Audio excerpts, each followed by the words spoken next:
Have you ever had one of these days? You wake up before your alarm clock, you're actually feeling energized and positive. You're in a good mood and everything's going your way. And then you hit every green light on the way to work and your barista gives you a free cup of coffee and you get a great parking spot. And then you and your first prospect of the day, you're kicking it off like you've been longtime friends. You guys are laughing and joking and high-fiving. And I mean, everything's going great. And you feel it in your gut, deep in your gut, that this sale is a slam dunk. And then all of a sudden, you're watching your prospect walk out the door without a purchase order, never to be seen again. How does this happen? Everything was going great. Now, these types of blindsides happen in only two places, and that's dating and sales. And the worst part about it is you usually never get to find out why or how you lost the sale. And because you didn't get that feedback, the fear of it happening again gets carried into every other sales appointment. Can you relate to this? You see, communication is transactional. This means that everyone we speak to, we're doing so because there's something that we want to achieve. Even if it's just saying a friendly hello or smiling at someone. We do it because it makes us feel good, or we know that we're likely to receive the same response in return. And the words we use only account for about 7% of what we actually communicate. The other 93% is nonverbal, and that's the big issue. That's the number one issue, is nonverbal communication. So if you had sales fall off a cliff, chances are it's because you communicated something in a nonverbal way that turns your prospect off. And you end up killing the sale without even knowing it. So today, I want to give you the top 9 most common sales killers that you need to be very aware of so you can stop killing your own sales and get your confidence back. Now, I want to warn you that some of these aren't going to feel so good to hear. But the more aware you are of a potential problem, the more you'll be able to change it and remove any blocks that are keeping you from success. Okay, let's get into it then. So number 1 is bad breath. And I wish this could go without saying, but bad breath is such a common sales killer that it needs to be mentioned. And the cruel part is, it's almost impossible to check your own breath. You can't do it yourself. But in all seriousness, just think about the last time you had to speak to someone with bad breath. You probably couldn't wait to get out of there. And that's why this is a major silent sales killer. Now, my personal strategy to deal with this is to be proactive. Carry a toothbrush, mouthwash. I use Altoids, gum works too. They got to be with me at all times, because if you're serious about your business, you're always prospecting. Be meticulous about this and always err on the side of caution, especially after you eat or drink coffee. Fresh breath equals confidence. The second thing is not being on time or making your prospects wait.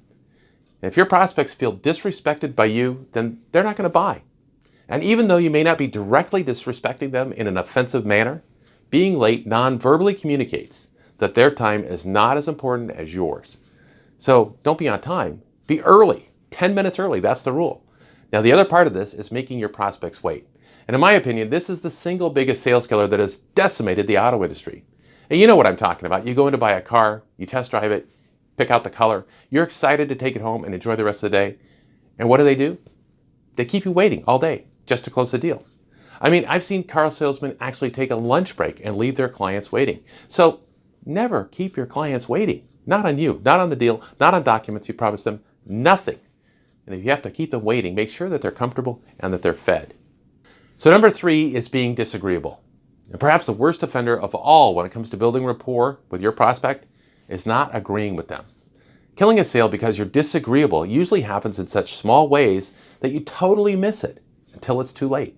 For example, if your prospect sits down in your office and he says, "It's really cold inside," and you answer by saying, "Oh, it feels good to me." Or if they say that the price of your product is too expensive, and you reply simply that it's a good investment. Can you see how easy it is to disagree with them? The problem that this creates is that nobody, including you, wants to spend time with someone that disagrees with them. Think about it. Would you want to sit for an hour and buy from someone who sees things the opposite way that you do? I doubt it. I know I wouldn't. Now, of course, this doesn't mean that your client is going to be right or that you even have to believe like they do. But you do have to agree with them, and you do this by simply saying, "Well, I agree with you, but..." You're going to put yourself in their position. If I was a mom of 4 kids and always looking to save money where I could, I would think this product is expensive too. You can shift it. So always agree with your prospect. Number 4, looking unclean, unkept, or unprofessional. Now, this one's pretty simple, and it's violated time and time again. You need to understand that the person that you're selling to wants to feel like they're dealing with a professional. And if you don't look and act the part, It doesn't matter how much you know. They'll believe that you're an amateur. Or worse, they'll think you don't care.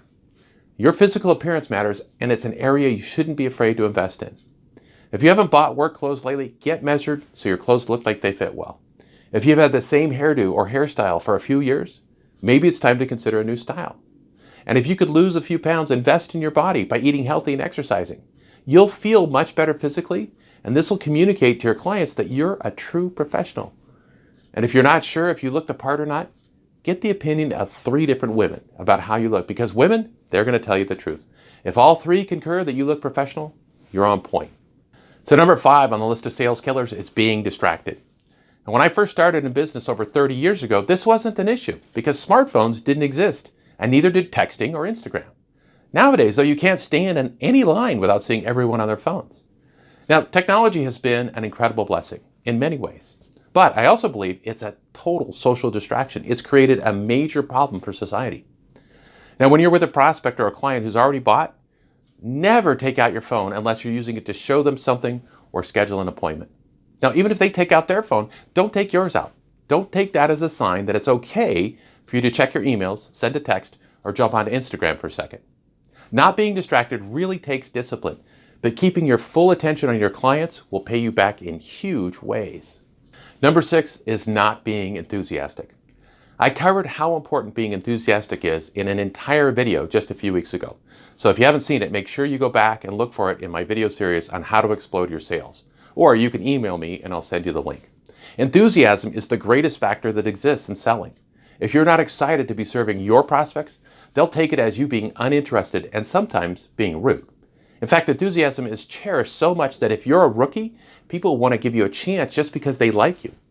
So raise your level of enthusiasm and energy so your clients have no doubt that you love your job and that you're on their side.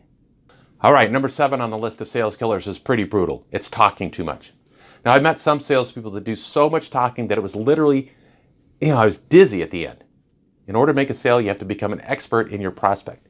You have to know what they love. You have to know what they hate, what scares them, and what excites them. And if you're doing all the talking, you aren't learning anything about them. The best salespeople ask great questions. Make a list of all the questions you should be asking your prospect. Focus on feelings and try not to ask questions that they may not know an answer to. And when they tell you about how they feel about something, remember to agree.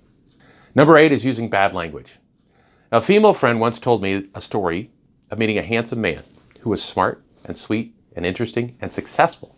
But after 3 dates, she stopped seeing him because he cursed like a sailor. No offense to sailors.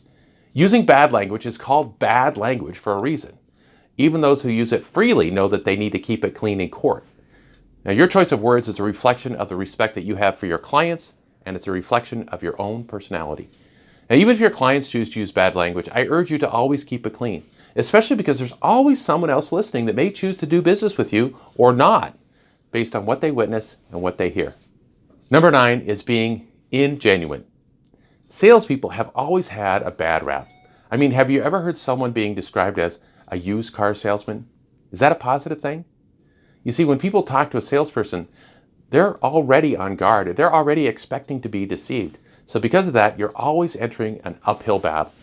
But this is actually a great thing because it means that it opens the opportunity for the exceptional salesperson.